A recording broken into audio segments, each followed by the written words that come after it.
जब तक सफलता न मिल जाए, तब तक हार नहीं माननी चाहिए। जो लोग सफलता पाना चाहते हैं, उन्हें अंतिम पल तक हिम्मत नहीं हारना चाहिए। जिस पल हम हार मान लेते हैं, उसी समय हम असफल हो जाते हैं। ये बात एक कहानी से समझ सकते हैं। कहानी के अनुसार बहुत पहले समय में एक राजा युद्ध में हार गया था। उसके सभी सैनिक मारे जा चुके थे, लेकिन राजा किसी तरह अपनी जान जैसे तैसे बचाकर जंगल में भाग गया। सैनिक उसका पीछा कर रहे थे, इधर उधर ढूंढ रहे थे। वह बचने के लिए एक गुफा में छिप गया। गुफा में घना अंधेरा था।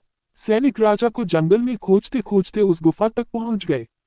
गुफा के अंदर राजा को ढूंढा, लेकिन सैनिक उसे ढूंढ नहीं सके, क्योंकि गुफा में अंधेरा और चमगादड़ की बदबू बहुत आ रही थी। बाहर आकर सैनिकों ने बड़े बड़े पत्थरों से गुफा का द्वार बंद कर दिया। गुफा बहुत गहरी थी। अंदर की ओर राजा छिपा हुआ था।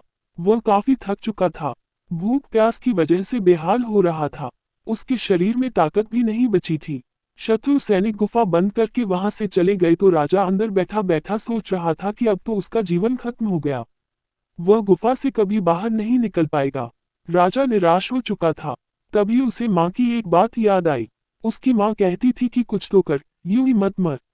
ये बात याद आते ही राजा में फिर से ऊर्जा आ गई। उसने सोचा कि कोशिश किए बिना हार नहीं मानना चाहिए। राजा अपनी पूरी ताकत लगाकर गुफा के द्वार से पत्थरों को हटाने का काम शुरू कर दिया।